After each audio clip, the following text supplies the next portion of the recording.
जय श्री राम मित्रों। देखिए, वाल्मीकि रामायण के 3 सर्ग हम पहले कर चुके हैं जो कि बालकांड के हैं। आज के वीडियो में करेंगे चतुर्थ सर्ग।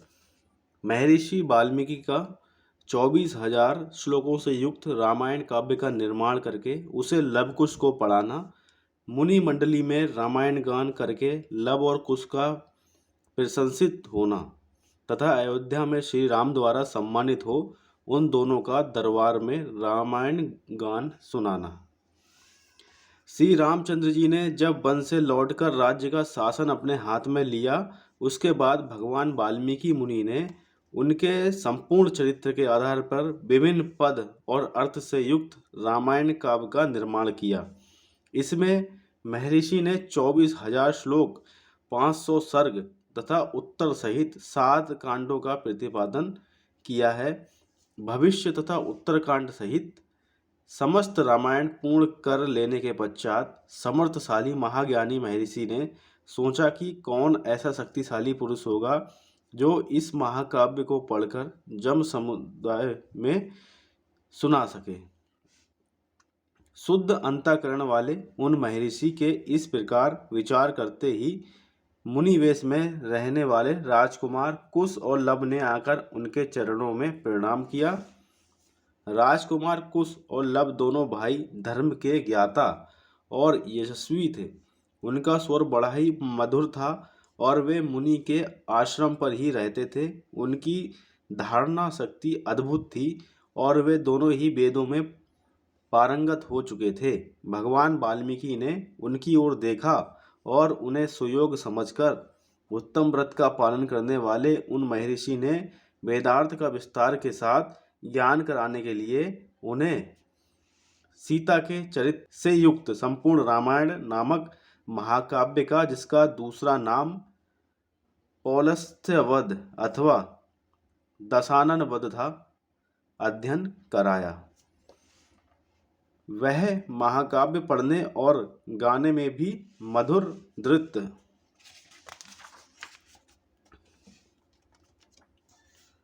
मध्य और विलंबित इन तीनों गतियों से अन्वित, षड्ज आदि 7 स्वरों से युक्त, वीणा बजाकर स्वर और ताल के साथ गाने योग्य तथा श्रृंगार, करुण, हास्य, रौद्र, भयानक तथा वीर आदि सभी रसों से अनुप्राणित है। दोनों भाई कुश और लव उस महाकाव्य को पढ़कर उसका गान करने लगे।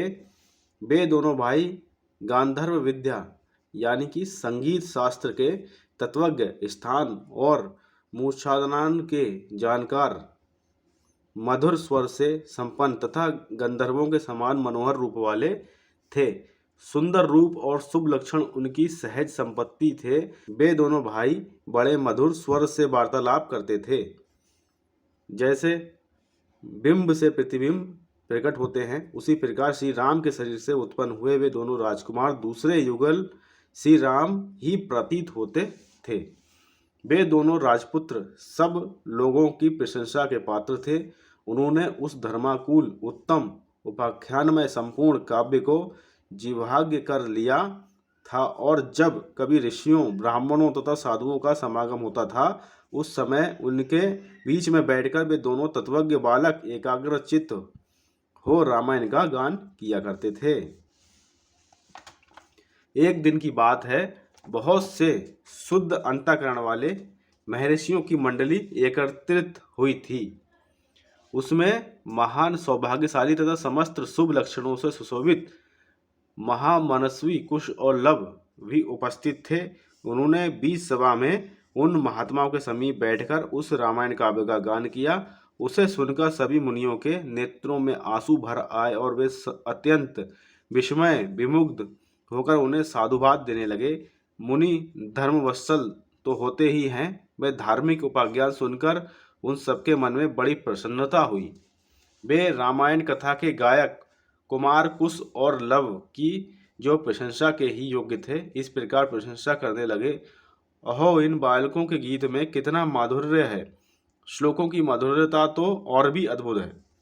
यद्यपि इस काव्य में वर्णित घटना बहुत दिनों पहले हो चुकी थी, तो भी इन दोनों बालकों ने इस सभा में प्रवेश करके एक साथ ऐसे सुंदर भाव से स्वर संपन्न राग युक्त मधुर गान किया है कि वे पहले की घटनाएं भी प्रत्यक्ष सी दिखाई देने लगी हैं, मानो अभी अभी आंखों के सामने घटित हो रही हों।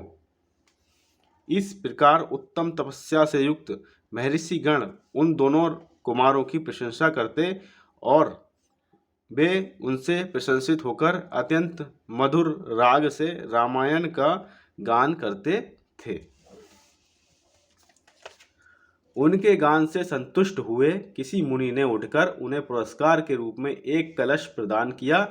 किसी दूसरे यशस्वी महर्षि ने प्रसन्न होकर उन दोनों को बतकल वस्त्र दिया। किसी ने काला मृग चर्म भेंट किया तो किसी ने यज्ञोपवीत, एक ने कमंडलू दिया तो दूसरे महामुनि ने मुझ की मेखला भेंट की, तीसरे ने आसन और चौथे ने कौपीन प्रदान किया।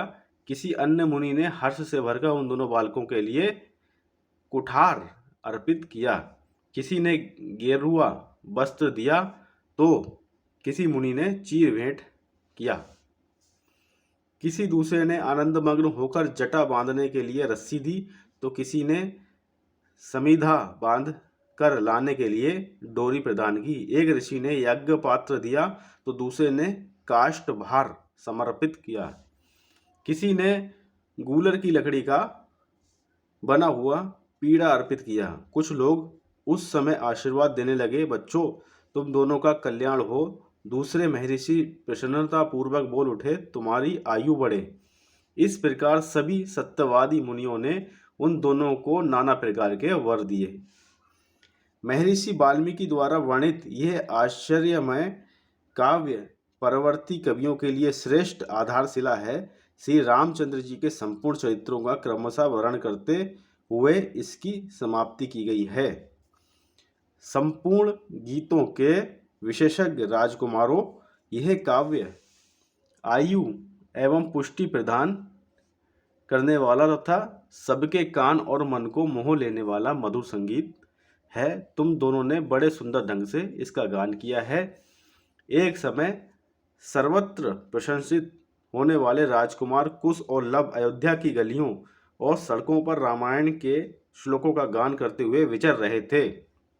इसी समय उनके ऊपर भरत के बड़े भाई श्री राम की दृष्टि पड़ी।